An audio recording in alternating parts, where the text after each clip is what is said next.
Bismillah walhamdulillah wassalatu wassalamu ala rasulillah wa ala alihi wa sahbihi wa man walah. Assalamualaikum warahmatullahi wabarakatuh. Waalaikumsalam Uh, warahmatullahi wabarakatuh. Sekali lagi bersama lagi minggu ni dengan saya Zahar dan Syukri.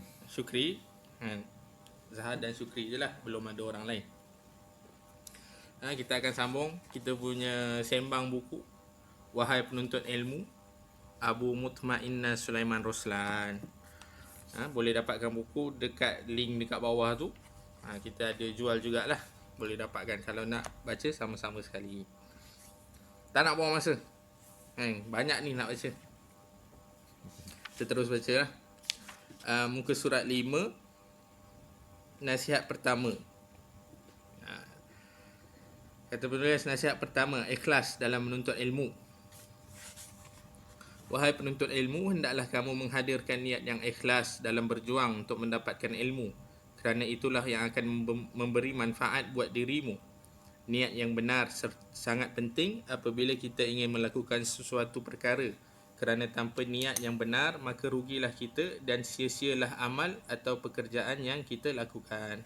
Dalam menuntut ilmu, keikhlasan merupakan perkara yang sangat penting. Terdapat banyak ayat-ayat Al-Quran dan hadis-hadis Nabi sallallahu alaihi wasallam yang memerintahkan kita untuk ikhlas.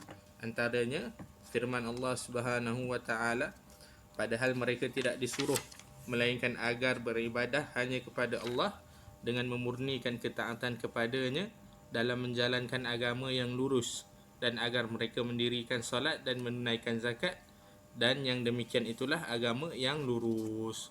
Wa ma umiru illa liya'budullaha mukhlishina lahuddin. Kan? Betul. Suratul Bayyinah ayat 5.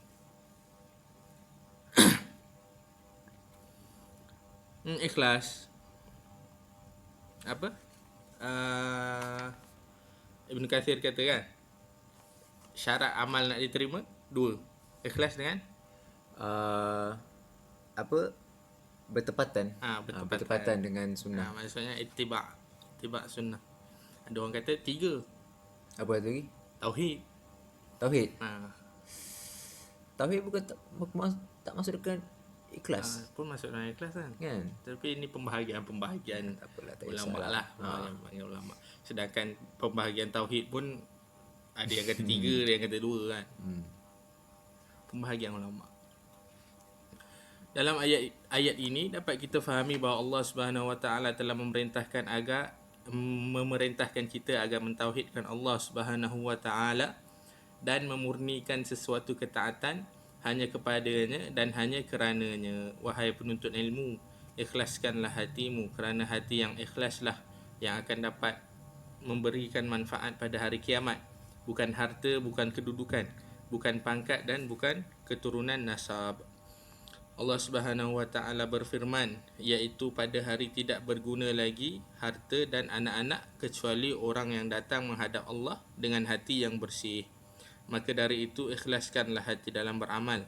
Ingatlah bahawa manusia tidak mempunyai syurga, manusia tidak mempunyai neraka, dan manusia tidak mampu untuk memberikan ganjaran dan pahala.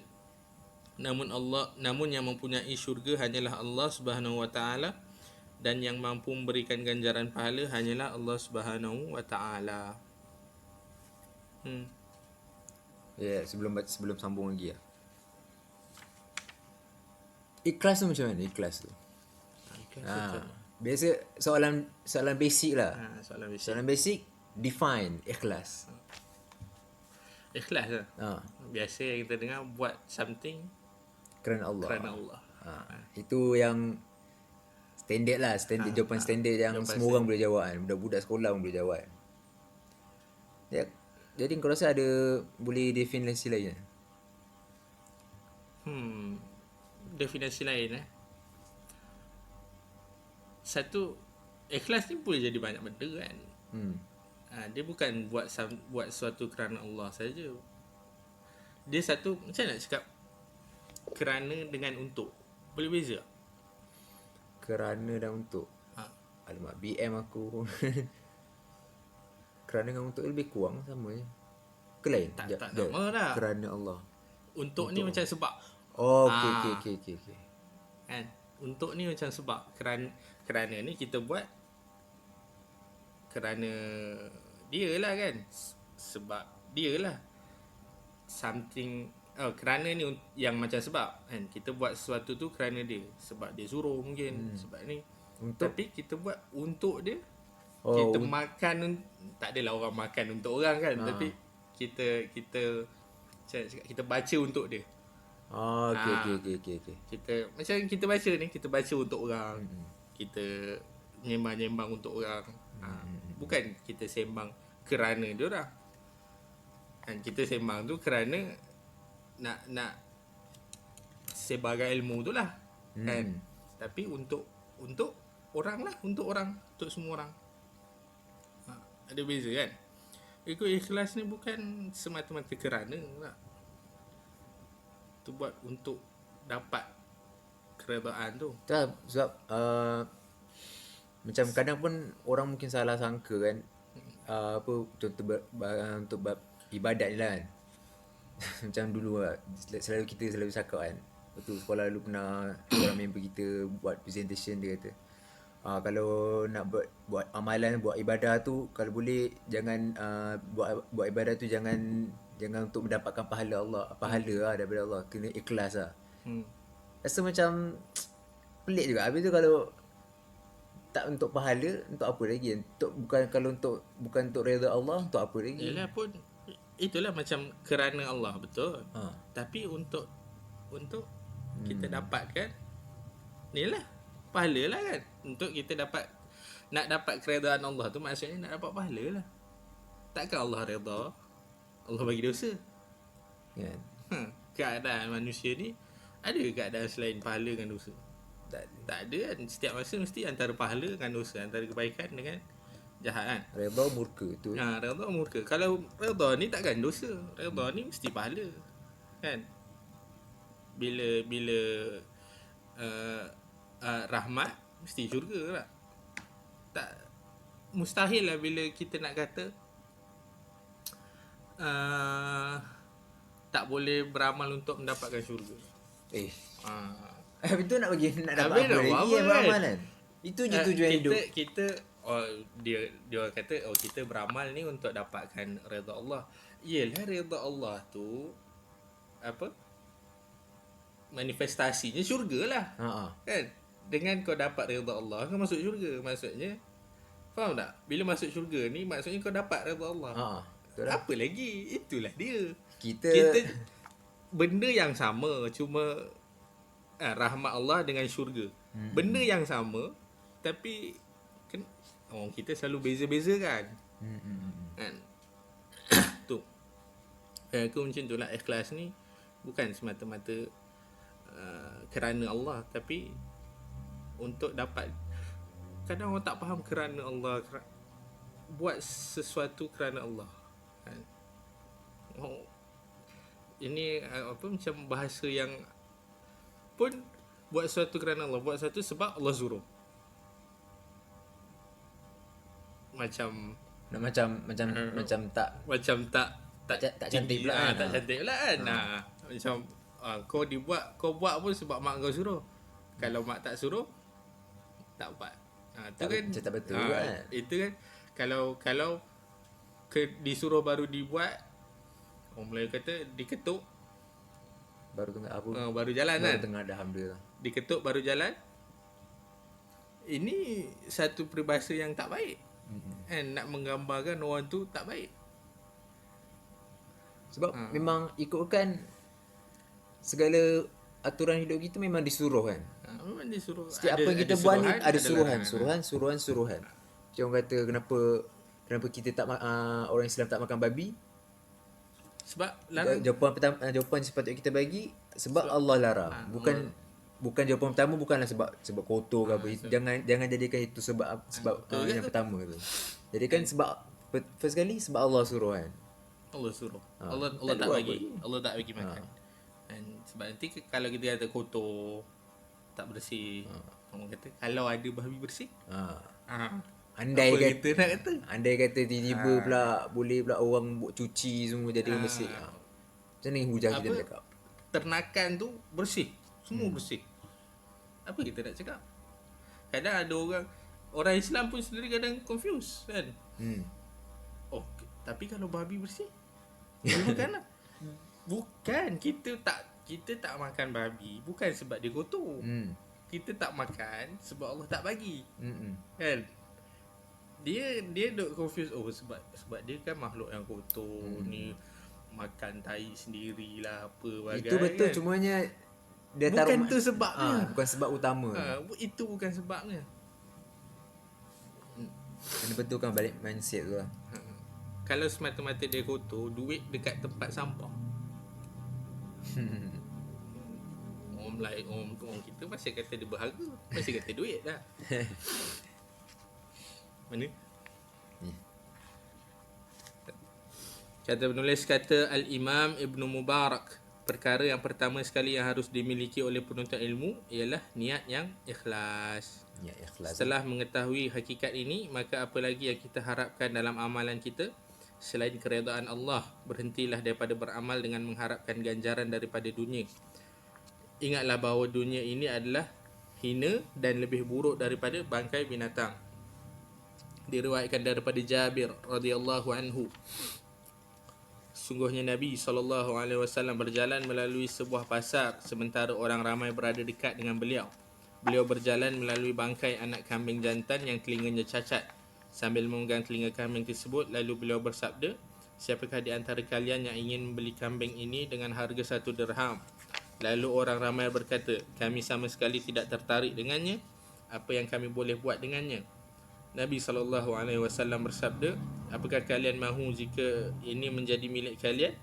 Lalu orang ramai berkata, demi Allah, kalaupun anak kambing jantan ini hidup, pasti ia cacat kerana kedua telinganya kecil. Tambahan pula ia telah mati.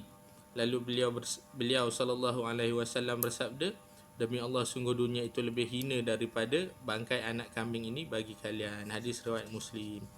Dalam hadis yang lain pula, baginda Nabi SAW pernah bersabda, seandainya dunia di sisi Allah sebanding dengan sayap nyamuk, nescaya dia, yakni Allah, tidak akan beri minum sedikit pun darinya kepada orang kafir. Hadis riwayat Tirmizi dan darjatnya sahih. Lihatlah betapa hinanya dunia yang ingin kita kejar-kejarkan ini, dan dengannya kita sering membanting tulang untuk mendapatkannya. Akan tetapi malangnya sebenarnya ia merupakan suatu yang hina dan tidak berharga sedikit pun di sisi Allah. Ada juga orang macam ni, menuntut ilmu kerana Mendapatkan nak dapat kedudukan, nak dapat nama kan, nak dapat harta. soalan yang popular dan setiap masa akan ada tanya dia walaupun dah dijawab banyak kali kan. Macam mana kalau kita belajar ni, macam orang mesti belajar universiti, dia orang belajar ni untuk dapatkan sijil, untuk dapatkan kerja. Jadi macam mana tu? Adakah ada kira tak ikhlas juga sebenarnya menuntut ilmu tu? Dapatkan kerja lain lah. Macam mana tu nak cakap? Kerja apa tu? Yalah, contohnya macam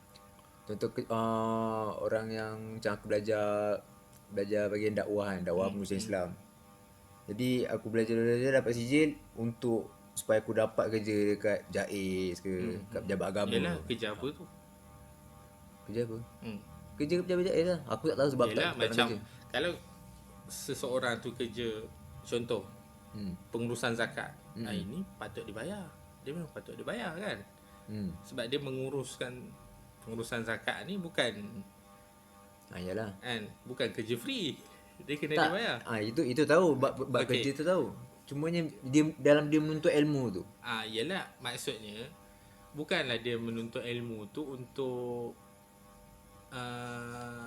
Macam mana kita nak apa justifikasikan dia ni menuntut ilmu kerana dunia ataupun kerana Allah. susah tu nak jawab tu. Kan. Macam mana kita nak bezakan sebab apa? Tapi pun kita tak disuruh menilai apa yang dalam hati orang kan. Cuma Untuk penilaian diri sendiri lah. untuk penilaian diri sendiri pun kena tahu niat orang tu jugalah. Orang tu kena tengok niat dia sendirilah. Dia kerja ni untuk apa? Ada juga orang kerja sebab nak khidmat dia kepada agama. Hmm. Kan orang jadi imam. Yalah kita tak nafilah ada orang yang dia nak jadi imam kan, sampai berebut-rebut jawatan dalam AJK, Masjid AJK Surau kan. Tapi ada orang yang memang niat je khidmat untuk agama. Niat ni lah yang penting. Niat yang ikhlas ni yang penting. Kan apa-apa benda pun niat lah. Kan kena tengok lah. Tapi menuntut ilmu ni yang menuntut ilmu dalam ikhlas dalam menuntut ilmu ni macam bahaya dan susah sikit sebenarnya nak tu. Kita memang nak kawal supaya kita jadi tak apa contoh kalau ikhlas ni biasa lawan dia riak kan. Itu biasanya orang buat perbandingan. Pun ikhlas lagi satu macam nak cakap ilmu ni kan. Orang yang tak ikhlas dia tak pergi jauh. Takkan pergi jauh. Dia takkan pergi jauh. Orang yang tak ikhlas dia takkan pergi jauh. Contohnya contoh macam mana? Ilmu ni payah. Kalau dia tak ikhlas, aku rasa dia takkan buat master pun dia takkan buat. PhD pun dia takkan buat. Lama terkena. Bukan maksud ada orang dia tak buat sebab tak mampu. Itu lain cerita. Okay. Tapi bila dia tak ikhlas ni mesti dia tak buat. Mesti dia tak pergi jauh. Bila dia ialah menuntut ilmu ni payah kan, susah nak kena tahu kitab, nak kena baca, nak kena kita laki bagai. Bukan mudah urusan untuk ilmu ni, banyak duit nak kena keluar. Ya. Kan. Macam ni lah Ibn Mubarak lah kan. Bila dia kaya, Ibn Mubarak kaya kan. Dermawan, seorang yang kaya. Harta warisan dia saja dia dapat warisan beratus ribu. Kan? Beratus ribu. Tapi bila dia meninggal, slipper dia pun orang cerita lah, slipper dia pun sebelah je. Sebelah slipper dia. Sebab dia pergi belajar. Kiranya harta dia tu memang dia habiskan untuk dia buku ke apa tu hijrah semua. Lagi pun naklah tengoklah buku-buku sekarang pun kan. Apa tafsir Ibn Katsir. Nah tu lebih tu. Jangan main-main. Berat. Kan biasanya orang yang tak ikhlas dalam untuk ilmu ni tak pergi jauh lah. Paling-paling pun dia boleh bagi. Tak adalah kita kata semua yang bagi tazkirah ringan umum ni tak ikhlas. Tapi biasanya lah yang tak ikhlas tu bukan biasanya yang tak. Saya cakap bukan dia bagi tazkirah umum dia tak ikhlas. Yang tak ikhlas ni dia akan dapat bagi tazkirah umum. Okay. Sebab dia tak ada depth dalam ilmu tu, dia tak ada kedalaman dalam ilmu tu. Khususnya ilmu dalam ilmu agama ni. Lagi-lagi ilmu agama. And lain kalau ilmu dunia lain. Ilmu dunia ni memang nak dapat duit kan. Baru kifayah. Kan belajar engineering sampai dapat IR kan, IR tu. Memang apa penghujungnya adalah jawatan lah.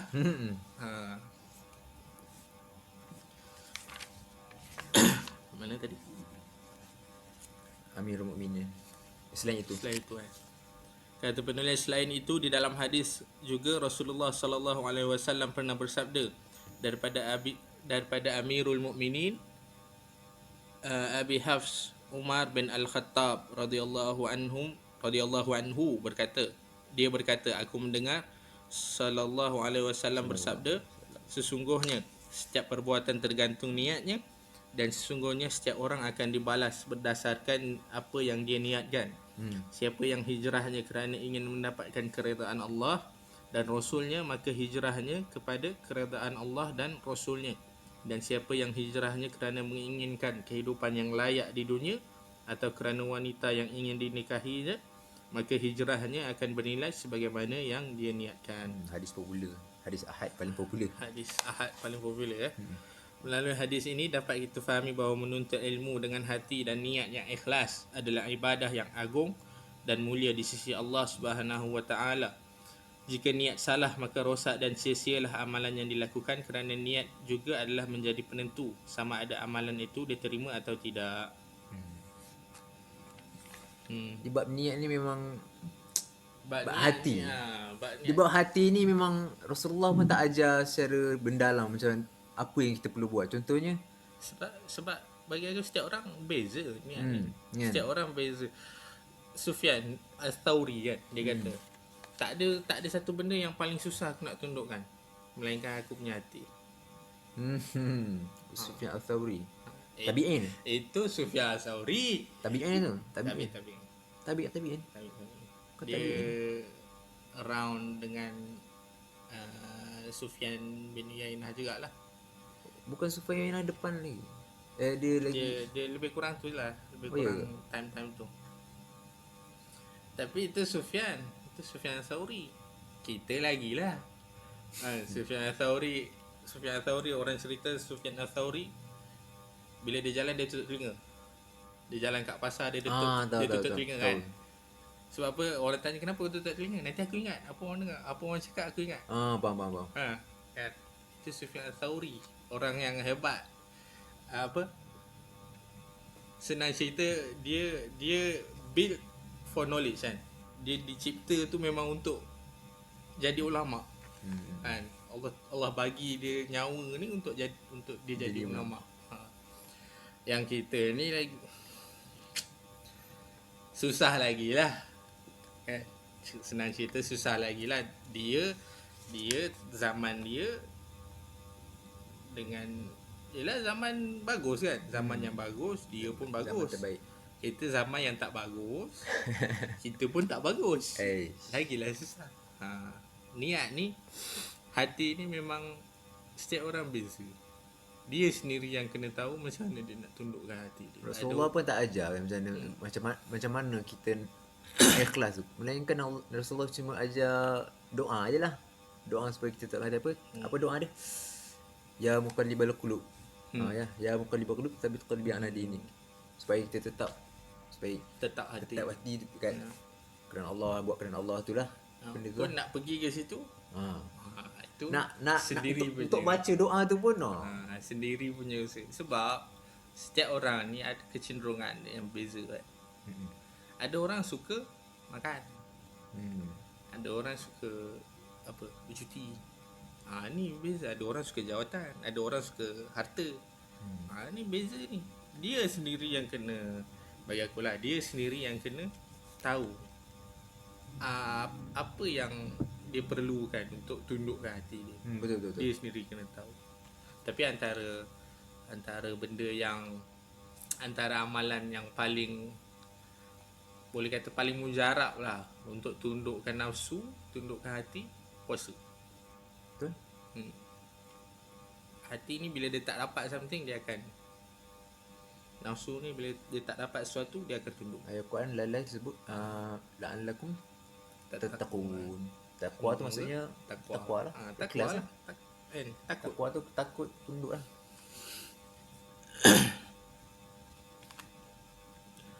Kata penulis seterusnya Mana aku dia Allah nanti kan. Betul lah. Seterusnya, sekiranya kita tidak mengikhlaskan diri dalam menuntut ilmu dan menuntut ilmu dengan niat mengharapkan habuan, ganjaran atau balasan daripada sifat keduniaan, maka orang yang niatnya seperti ini amatlah rugi kerana mereka tidak akan masuk syurga. Bahkan mencium aroma syurga pun mereka tidak layak. Rasulullah sallallahu alaihi wasallam bersabda, barang siapa yang menuntut ilmu syar'i yang seharusnya ia lakukan untuk mencari wajah Allah dengan ikhlas, namun ia tidak melakukannya melainkan untuk mencari keuntungan duniawi, maka ia tidak akan mendapat haruman aroma syurga pada hari kiamat. Hadis riwayat Ahmad, hadis sahih. Kalau dah aroma dah yalah, bau, maksudnya jauh lagi lah nak sampai kan, jauh lagi nak sampai. Contoh kita pergi kedai ayam KFC kan. KFC satu kedai fast food yang bau dia kuat. betul. Bau dia kuat dari jauh, boleh dengar bau dah. Tapi kalau tak bau tu tak ada lah tu. Tak bau tu jauh lagi lah. Jauh tak lagi tak nampak lah tu. tak ada harapan lah. Hmm. Kata penulis bukan itu sahaja, orang yang tidak ikhlas dan niatnya tidak benar dalam menuntut ilmu juga akan termasuk dalam kalangan orang yang pertama kali dimasukkan dalam neraka. Yang kita cakap tadi bab menuntut ilmu ni, nak mendapatkan habuan dunia,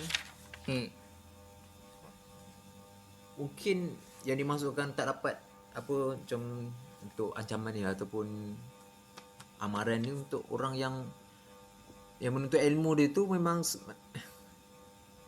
semata-mata untuk supaya orang nampak kat dia, untuk dia dapatkan jawatan Untuk ke, dapat jawatan, untuk dapat harta. Yalah, ini ujian bagi orang yang menuntut ilmu. dia ataupun boleh kita tengok juga, mungkin macam kita tak boleh lah tengok apa niat orang lain kita tak boleh nampak kan, tapi boleh kita tengok juga kalau orang yang ikhlas ni, contohnya dia ikhlas dalam menyampaikan kebenaran, apa pun kecaman ataupun kritikan, dia terus je bagi. Terus je bagi. Tapi kalau orang yang tak ikhlas, boleh kata ada sebab-sebab tertentu, bila dia sampaikan satu benda kena kecam, Dia tukar. dia stop. Dia stop dulu. Stop lepas tu dia tukar jalan. Itu hijrah. Hijrah. Kan, tapi ini memang banyak. Ini memang satu ujian bagi orang yang menuntut ilmu. Dan satu ujian bagi orang yang menuntut ilmu. Banyaklah orang yang menuntut ilmu ni kadang-kadang kecundang sebab pangkat dan harta. Pangkat, kedudukan dan harta kan. Sufyan Thauri jugalah.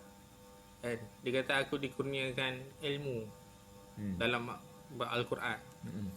Tapi bila aku terima pemberian dari pemerintah, ilmu tu pergi, tinggalkan aku. Dia ada dapat lah, kiranya ada dapat jawatan. Bukan dapat jawatan, dia ada terima lah. Ada terima lah. Sebab tu ulama-ulama yang hebat semua tak ngam. Boleh kata ulama-ulama yang hebat semua tak ngam dengan pemerintah. Malik tak ngam. Kan? Sebab bila orang agama ni, bila dah terpengaruh dengan kepimpinan, dengan kuasa ni lah, jadi macam orang selalu kata, nanti dia punya fatwa dia punya pandangan dia akan pergi ke situ, akan cenderung kepada tu. Macam An-Nawawi dalam Riyadhus Salihin kan. An-Nawawi dalam Riyadhus Salihin. Betul lah. Dia kata ulama ni ada 3 jenis. Satu ulama ummah.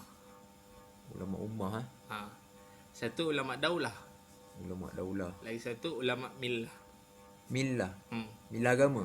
Millah. Millah agama. Bukan milah. Tahu. Millah. Agama. Ulama ummah ni dia senang nak ceritanya, dia pembangkang. Pembangkang? Dia bagi fatwa dia lebih menguntungkan umat daripada menguntungkan pemerintah. Ikut masyarakat ni. Dia ikut orang, dia ikut masyarakat. Masyarakat kata tak boleh ni. Tak boleh gitu. ni. Kalau ulama daulah, dia lebih daripada kerajaan. Dia lebih kepada kerajaan. Kalau ulama millah ni dia bagi tahu apa yang agama bagi tahu. Mungkin satu benda tu dia lebih daripada kerajaan. Kan? Tapi memang itu agama dah. Memang itu yang betul lah. Jangan kata macam tu lah. Pun tak boleh kata ulama yang balance. Tak betul juga. Ulama yang balance ni Tengok pandangan dia. Kita kena tengok pandangan dia. Pandangan dia bertepatan tak dengan agama ni. Bukan balance mata-mata balance. Padahal walaupun dia sokong ni, tapi pendapat dia tu salah. Dia sokong ni, pendapat tu salah. Tak betul juga kan.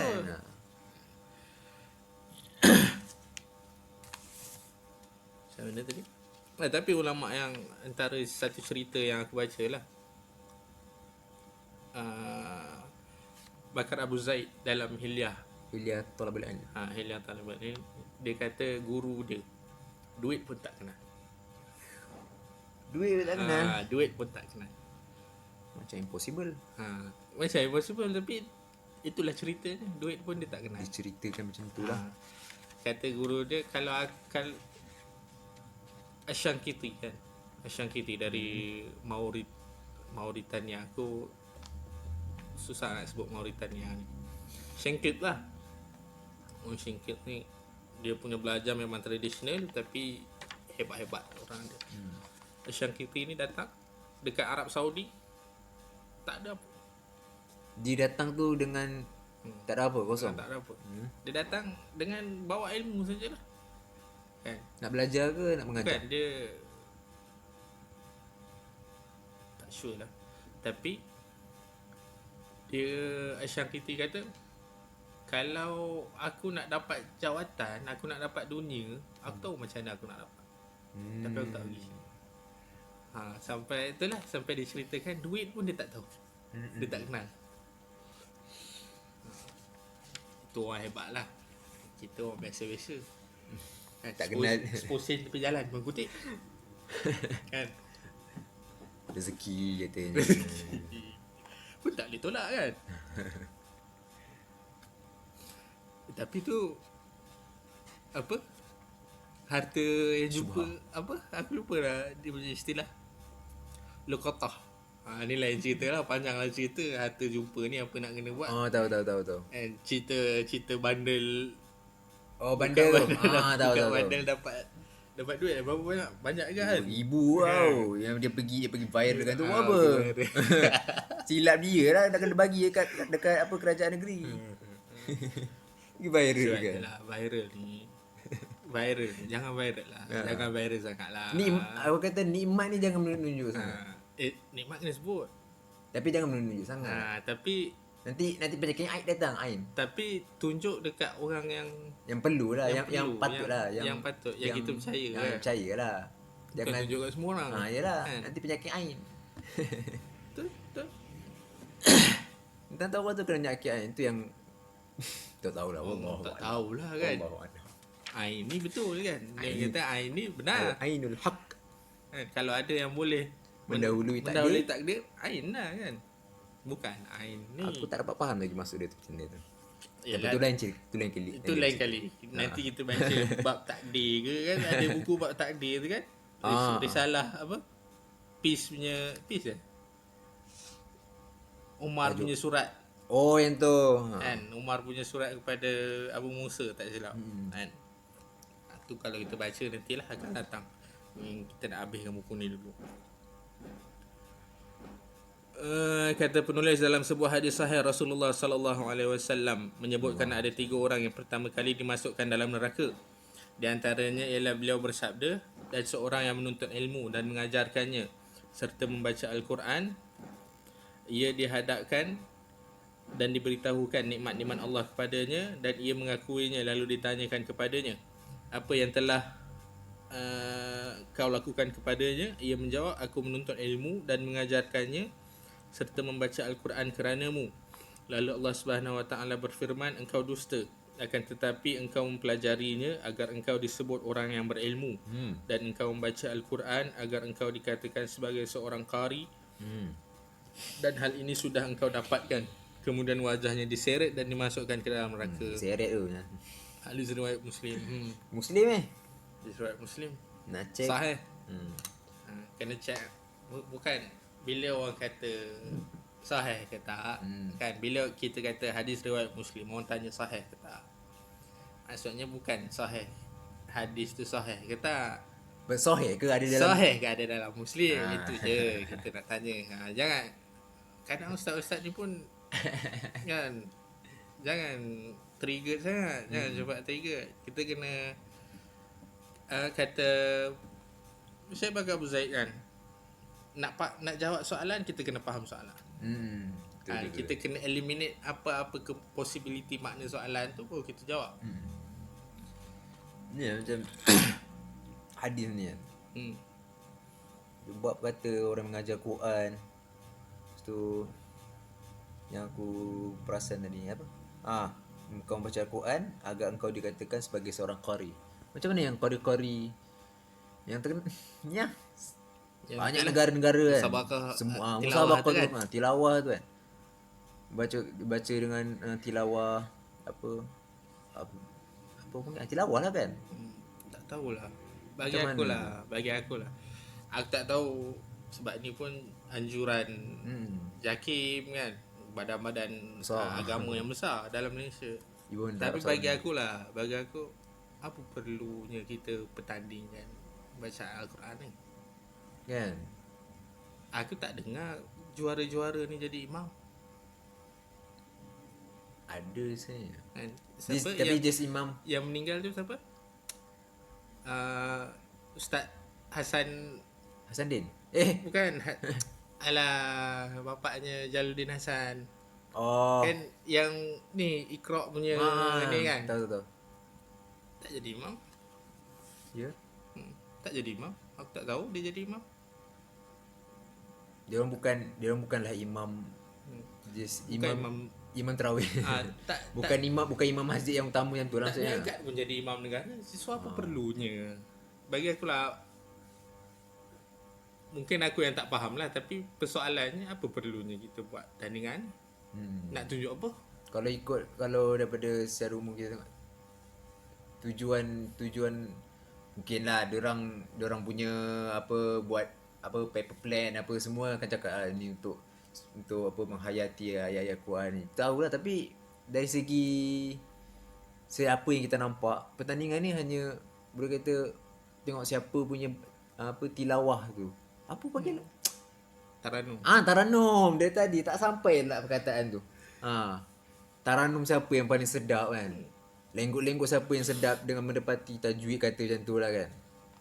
Jadi dekat situ kiranya siapa yang menang, maknanya dia adalah yang Taranum sedap lah. pentaranum yang paling sedap.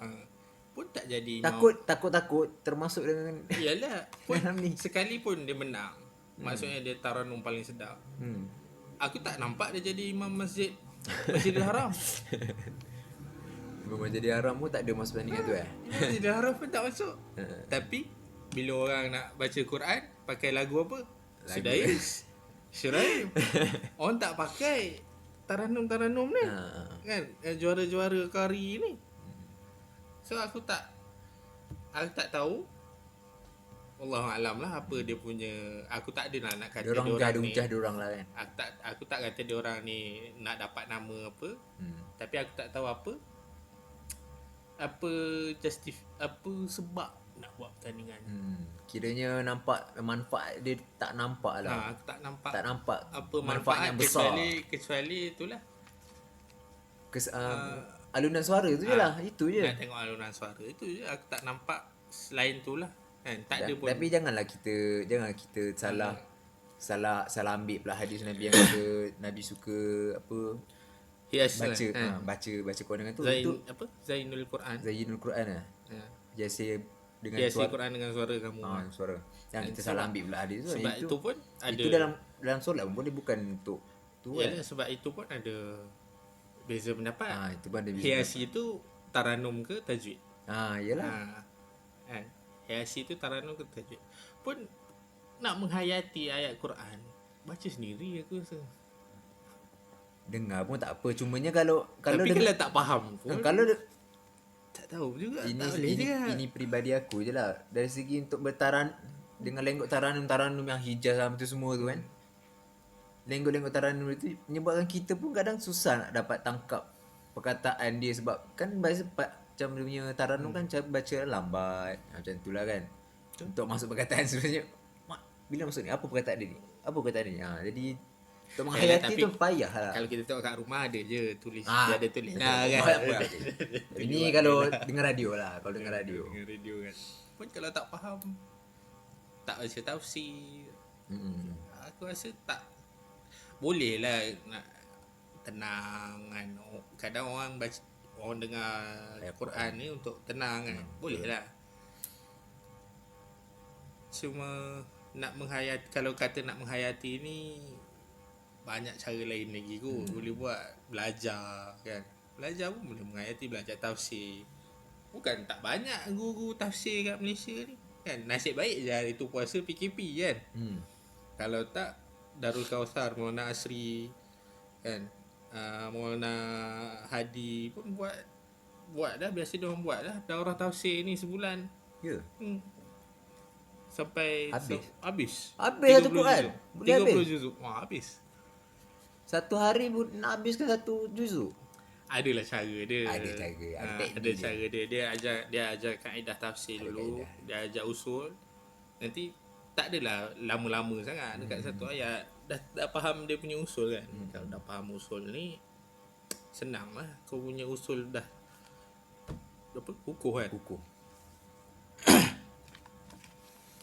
Kata penulis, wahai penuntut ilmu, lihatlah dan renungilah oleh kamu akan hadis ni, betapa ruginya dan malangnya nasib seseorang yang mana ia menuntut ilmu namun tidak ikhlas.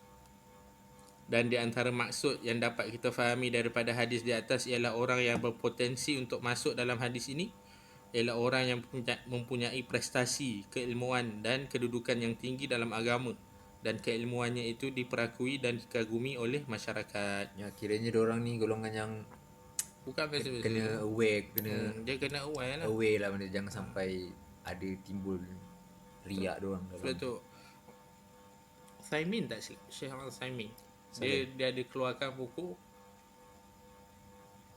penyakit ilmu Pernah dengar. kan. Dekat Ilmu. dia ada. Ada terjemahan, ada terjemahan Indonesia penyakit ilmu. Bila orang dah ada ilmu, apa penyakit orang ilmu, kena elak lah. Pun sepatutnya diorang yang lebih tahu, diorang ada ilmu, diorang yang lebih tahu penyakit-penyakit ni, diorang yang lebih tahu macam nak elak-elak penyakit ni. Diorang orang yang menuntut ilmu ni. Orang-orang yang menuntut ilmu ni lah, dia yang patut lebih tahu apa yang boleh merosakkan ilmu. Dia yang patut tahu apa yang dia boleh buat untuk elak dari yang membuat kadang kerosakan. Tak ada. cuma mungkin benda tu tak sedar kan, itu yang kena hati-hati ya. Yalah, pun start lain lah kot yang cerita kan. Kita ialah orang yang ada kedudukan ni, kita bila orang bawah, sangat jarang lah orang bawah dari segi kedudukan tegur orang atas diterima. Sangat jarang lah. Sangat jarang. Birokrasi. Dia bukan birokrasi, hierarki. Hierarki. Birokrasi lain. Yang macam kau siapa? Kebanyakan tempat macam tu lah.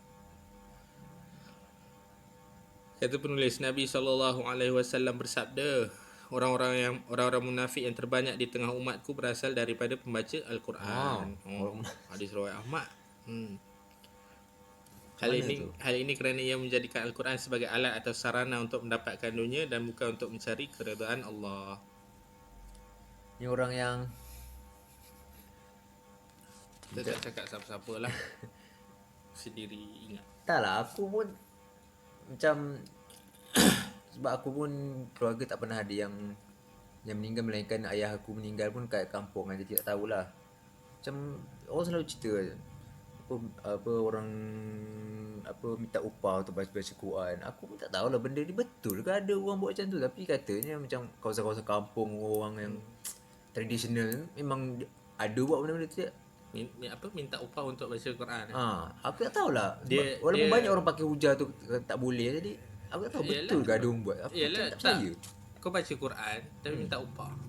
Macam puasa minta upah. Ini tak betul. Biasa kan contoh biasa bulan puasa macam ada akan buat apa upah, apa bukan upah lah, dia tak kata upah pun, dia kata budak tafiz akan baca ayat Quran, baca Quran, hantar pahala, sumbang pahala. Macam tu lah lebih kurang. Itu satu ialah biasa orang cerita sampai ke tak pahala Quran, baca Quran sampai tak pahala kepada apa semati. Itu satu lah. Tapi kalau dah dibayar, datang pahala dari mana? Dah tak ada lah ikhlasnya tu kan. Sebab dia baca Quran tu untuk dapatkan upah. Kalau tak bagi upah, dia nak baca Quran tak? Nak baca tak Quran untuk yalah, orang? dia punya hal asasnya, dia baca Quran, pahala baca Quran tu dia bagi dekat si mati. Masalahnya dia dah bayar. Kan? Dia dibayar. Ada ke pahala tu? Yang dia nak hantar tu ada ke? Kita tak tahulah, kita tak boleh check kan dia pahala tu dia simpan ke, dia pegang ke, macam mana. Banyaklah benda-benda orang buat upah ni. Apa yang dulu pernah tu? Velik apa? Velik doa. Velik doa. Velik doa. Doa Tu lagi pun dia macam. tak upah ke? Doa sajalah. Bukan ke Nabi kata kalau kita doa untuk orang, orang tu tak tahu, malaikat akan kata amin dan untuk kau juga. Bukan macam tu ke? Nak kau. Tapi kalau bayar, macam mana? Kan? Kalau bayar tahulah kan orang tu. Tak valid lah hadir. Tak tahulah, kita tak cakap siapa-siapa, tapi inilah kita kena Orang-orang munafik yang Jujur terbanyak. lah, jujur lah. Orang-orang munafik yang terbanyak di tengah umatku berasal daripada pembaca Al-Quran. Pembaca Al-Quran paling banyak kalangan munafik. Pembaca Quran kat sini pun bukan maksudnya semua kita semua pernah baca Quran. Maksudnya pembaca Quran maksudnya orang yang dia mahir. Dia mahir baca Quran. Macam kita kata kori-kori kan. Yang kemahiran dia Al-Quran, tajwid dia, tu semua kira itu yang dimasukkan pembaca Quran. Kalau ikutkan nak kata umum kita semua semua orang pernah baca Quran kan. Takkan semua termasuk kan. Ya tu. Kalau macam tu semualah. Kan tak payahlah Nabi beza kan. Tak perlulah Nabi fokuskan daripada pembaca Al-Quran tu. Tu. Kata penulis hal ini kerana ia menjadikan Al-Quran sebagai alat sebagai alat atau sarana untuk mendapatkan dunia dan bukan untuk mencari keridaan Allah. Wahai penuntut ilmu, kalau kita lihat pada hadis ini, maka dapat kita fahami bahawa orang yang berpotensi untuk masuk dalam hadis ini ialah orang yang berbuat baik. Buat baik pun. Lalu adakah kita tidak perlu tuntut ilmu? Tidak sama sekali. Kerana jika kita tidak tuntut ilmu, maka kita akan terkena pada ancaman hadis yang lain. Dan seperti mana yang kita sedia maklum bahawa menuntut ilmu adalah wajib. Nabi SAW bersabda, menuntut ilmu adalah wajib bagi setiap Muslim. Hadis riwayat Ibnu Majah. Furidatil ala kulli muslim. Maka solusinya ialah menjaga hati dan niat agar sentiasa ikhlas dalam melakukan amalan dan sentiasa mendidik hati agar menjauhkan perkara-perkara yang boleh merosakkan amal seperti riak, iaitu melakukan suatu amalan dengan niat ingin menunjuk-nunjuk dan mengharapkan pujian. Dan inilah antara perkara yang Nabi SAW takutkan berlaku ke atas umatnya. Nabi SAW bersabda, yang paling aku takutkan menimpa kalian adalah syirik kecil. Lalu sahabat bertanya, apa itu syirik kecil ya Rasulullah? Lalu Nabi SAW menjawab, riak, iaitu beramal untuk mendapatkan pujian. Ni kita pernah baca dalam buku kecil tu apa? Muhimmah tu. Ad-Durus Al-Muhimmah. Khuf apa? Apa ayat bahasa Arab dah lupa dah. Pendek je punya perkataan tu. Punya ayat tu. Riak Bukan, betul lah dia cakap, maksudnya bukan tak payah belajar kan. Salah pula katakan tu kan. Salah pula. Sebab kalau buat baik, beramal, tak ada ilmu pun salah. Apa tu dah? Dia kata kalau orang berilmu ni kena jaga hati, sebab nanti boleh masuk munafik ni kan. Neraka paling bawah, asfali minan nar kan. Maksudnya tak payah belajar lah. Tak adalah kena masuk sini. Salah lah tu. Bukan tu. Tapi nak amal tak ada ilmu pun salah. Tak boleh betul juga. Nak beramal tanpa ilmu tak boleh kan. Tak boleh juga. Nak beramal kena ada ilmu. Lagipun nak menjaga hati ni lebih-lebih lagi perlukan ilmu. Dah lah. Kalau tak ada ilmu macam nak jaga hati. Dia menuntut ilmu ni pun maksudnya kalau kita nak bagi lagi luas lah, bukanlah masuk menuntut ilmu kat sini macam orang-orang yang betul pergi belajar Timur Tengah, tak semestinya macam tu. Maksudnya menuntut ilmu kat sini benda-benda simple, menuntut ilmu cara solat yang betul kan, menuntut ilmu macam mana nak supaya ikhlas.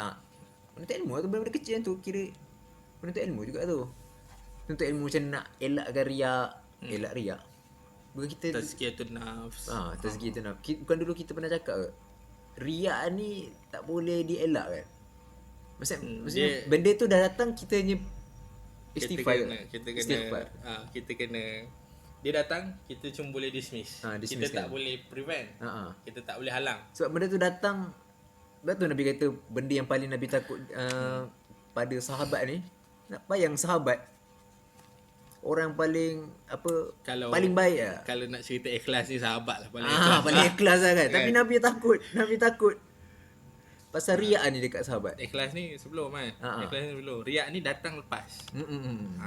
Dia cakap riak ni datang dan dalam sembang buku Tadabbur Hikmah tu, riak ni datang lepas, after the fact. Kita cakap orang putih kata after the fact. Kita dah nak sedekah, kita masih keluarkan duit, kita tak rasa riak lagi. Itu time tu Bila ikhlas lagi masih ikhlas, masih tak rasa riak. Bila dah masuk tu, dah masuk dalam tabung, baru kita rasa tu. Bila kita ada terasa macam ada orang tengok ada orang tengok tak itu benda kecil yang tu dah kira riak lah kan. Jadi untuk dismiss benda tu just datangkan balik, takkan balik akil lah. Itu je lah. Itulah apa? Riak tu datang macam tu. Apa yang mukallibal qulub. Tabbit qalbi ala dini. Itulah. Baca setiap hari lah. Baca setiap hari. Lepas tasyahud. Lepas tasyahud. Tasyahud pun dah lupa lah. Tahiyat. Orang Melayu panggil tahiyat. Ya.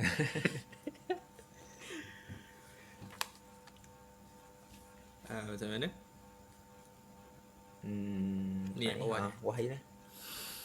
Kata penulis, wahai penuntut ilmu, perhatikanlah olehmu akan hadis ini. Dalam hadis ini, Nabi SAW menggunakan perkataan kalian ganti nama orang kedua dengan maksud ramai. Bermaksud orang-orang ini ialah para sahabat Rasul, para sahabat generasi terbaik ini yang ditakutkan oleh Rasulullah SAW. Mereka ini yakni para sahabat disebutkan dalam Al-Quran. Mereka sentiasa rukuk dan sujud, suratul Fath. Namun mereka inilah yang ditakutkan oleh Nabi SAW untuk terkena riak. Oh, kalau begitu bermaksud kita aman daripada hadis ini. Macam tu kalau kena kat sahabat macam tu lah. Tak. Kata penulis, tidak. Bukan begitu pemahamannya. Kalau sahabat saja ditakutkan oleh Nabi SAW, ini kan pula kita. Nah, ini satu syariat Quran kan. Dia ada asbabul wurud, dia ada asbabun nuzul. Hadis ada asbabul wurud. Memang ayat dengan hadis tu cerita orang-orang tertentu. Bukan maksud kita terlepas. Apa kaedah ulum Quran tu? Alah, lupa. Ada masa kita belajar dengan Ustaz Zul kan. Dia ada masa kita belajar dengan Ustaz Zul, mabahis dulu. Tak ingat. Kan. Allah. Ni Ibrah bukan tak Ibrah. Al-ibrah tu ada Khusus khusus lafaz, macam itulah lebih kurang. La bi khusus al-ibrah tu bi umumil lafz, umumil lafzi la bi khususis sebab lebih kurang kurang lah kan? Kan lebih kurang. Bukan sebab kalau cerita tu diturunkan, contoh cerita apa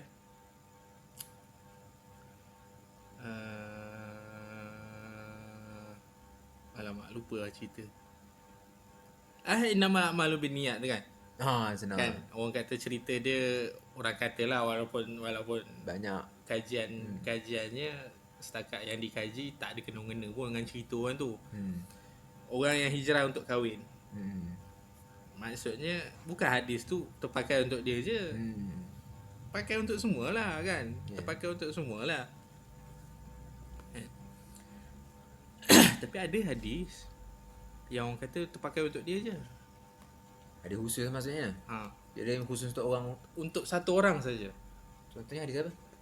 Pun khilaf lah. Ada orang kata tak pakai lah untuk satu orang je, pakai untuk semua lah. Apa? Hadis solat sunat tasbih. Solat tasbih. Nabi sebut pada Abbas. Oh ya. Satu khilafnya sahih tak sahih lah. Satu lagi khilaf, ni untuk Abbas saja, bukan untuk orang lain. Geng satu lagi, takkan untuk Abbas saja. Oh, hadis tu ada pertikaian dari segi sanad apa dia punya Dari circus. segi kesahihan pun Ada satu pertikaian. hal kan. Tapi okey, dari okey. segi maksud hadis tu untuk siapa pun Pemahaman lain. pun pemahaman lain.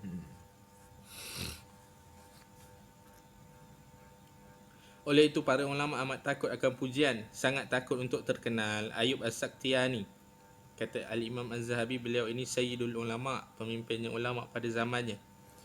Beliau pernah berkata, zukirtu wala uhibbu an uzkar.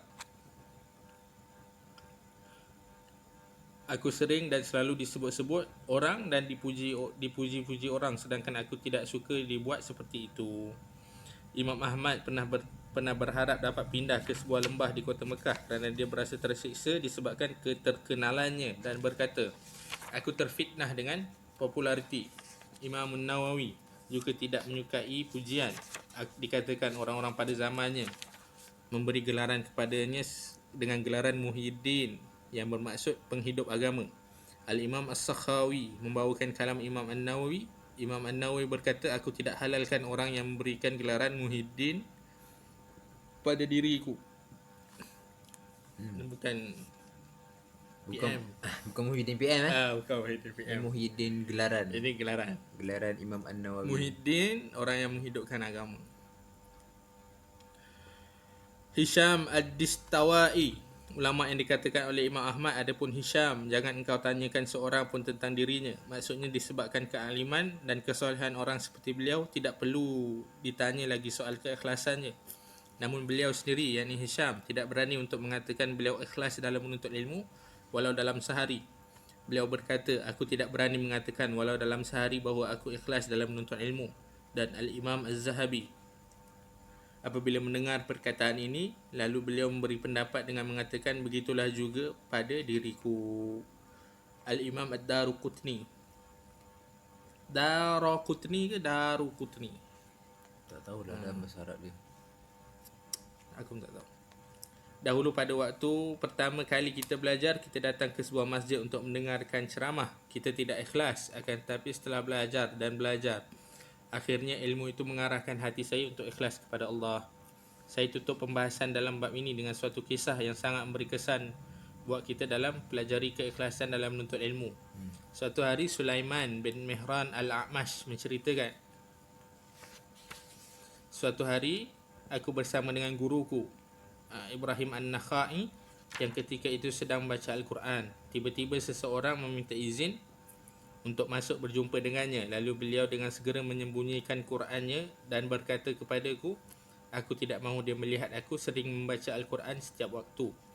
Lihatlah betapa ikhlasnya mereka dalam beramal dan betapa bersungguhnya mereka dalam menjaga keikhlasan dengan menyembunyikan amal-amal yang mereka kerjakan. Ada cerita tu kan? Ada cerita ulama ni puasa, isteri dia pun tak tahu. Oh, tahu. Kan? Banyak cerita-cerita macam dengan orang yang sembunyikan amalan. Ada Ibnul Mubarak kan?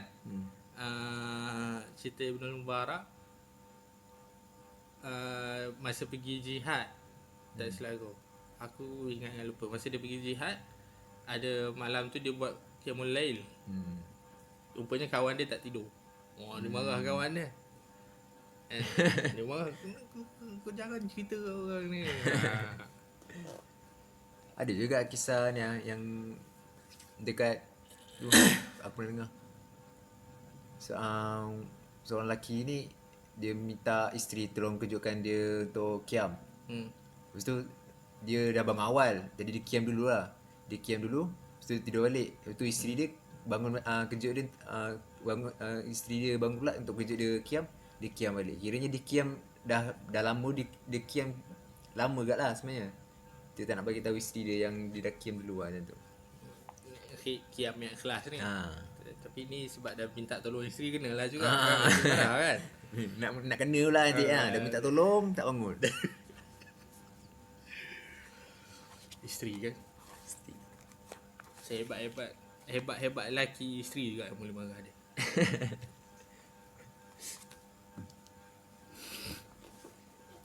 Tapi betul, hebat lelaki, isteri juga yang boleh marah dia. Isteri juga yang boleh Counter dia. Tengoklah drama-drama kan. Hmm. Mana ada mak-mak tiri yang jahat ni kena cerai? Tak ada. Tak ada, betul. Kadang aku nyampah agak tengok Ha. tengok drama-drama Aku Melayu. kalau aku tengoklah drama ni, kalau akulah jadi laki tu, kan mak yang jahat ni, laki dia. Aku cerai lama dah. Kan ikut hati kan. Apa teruk sangat ni? Berangai dia ni boleh pula nak simpan lagi macam ni kan. Penulis kata para imam di atas tidak mengatakan bahawa mereka adalah orang-orang yang ikhlas, tapi mereka berusaha semampu mungkin untuk ikhlas kerana Allah Subhanahu Wa Taala, dan mereka selalu mohon kepada Allah Subhanahu Wa Taala agar dikurniakan keikhlasan, serta mereka selalu mohon kepada Allah Subhanahu Wa Taala agar amal-amal mereka diterima. Tapi orang kita ikhlas, bagi sumbangan ikhlas. Semangat ikhlas. Besar-besar. Tapi itulah Dr. Mazhar kata, tapi cek tu bukan main betul lagi. Semangat ikhlas besar. Plekat. Kita tak kata dia tak ikhlas, tapi Hati tak tahu. tak payah sebut lah. Hati Kita tak masing-masing. ikhlas kan.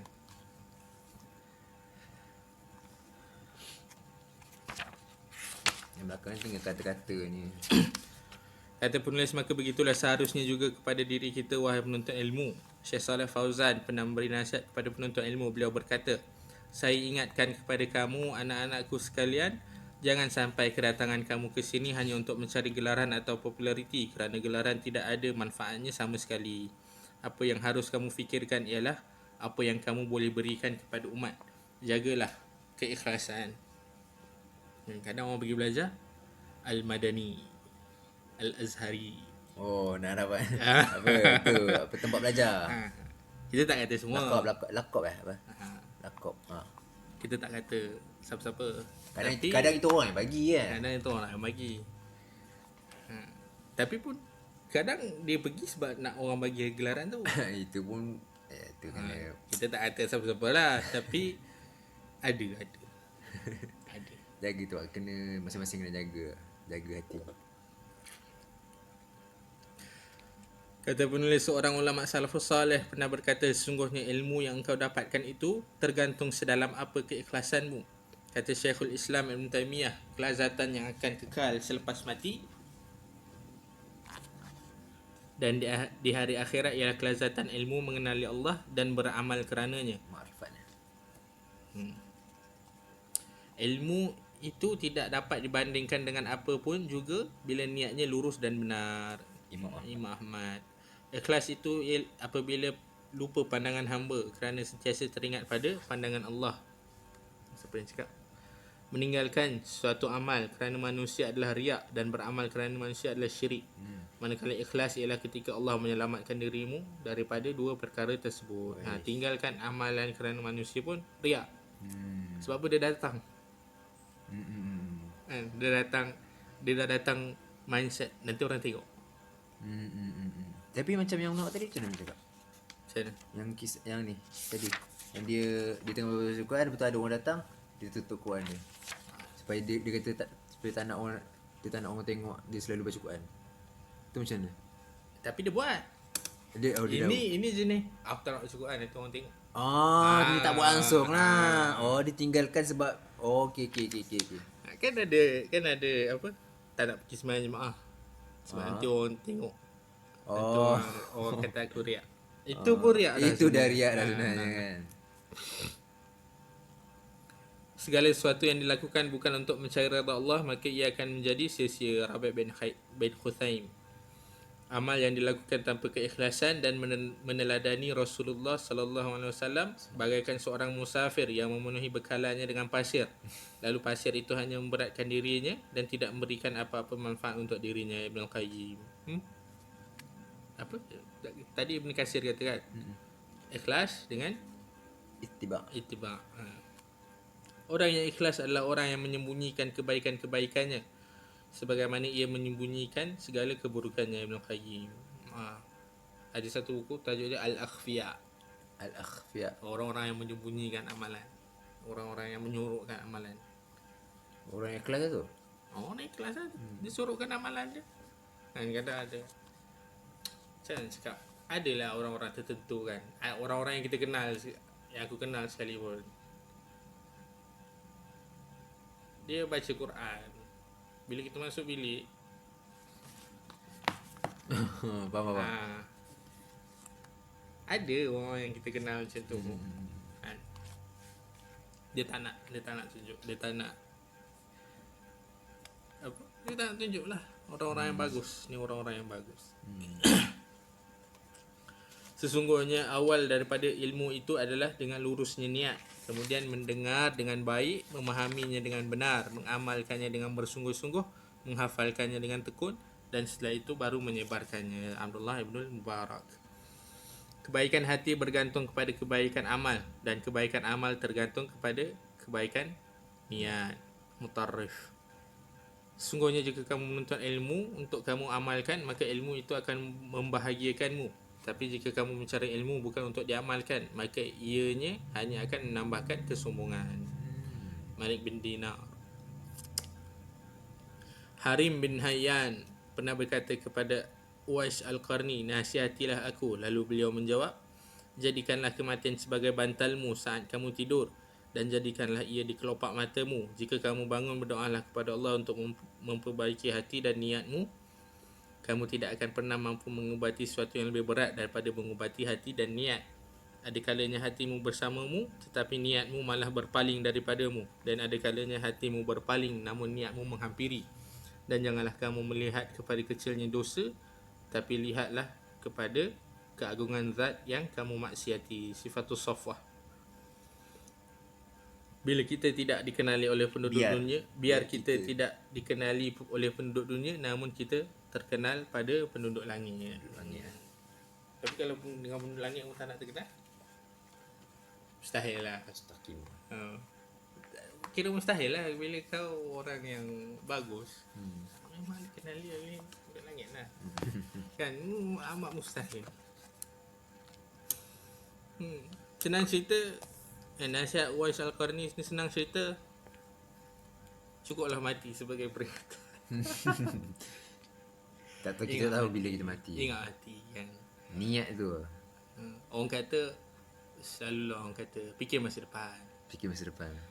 Masa depan yang orang maksudkan ya, yang dia maksudkan hari dewasa, hari tua kan.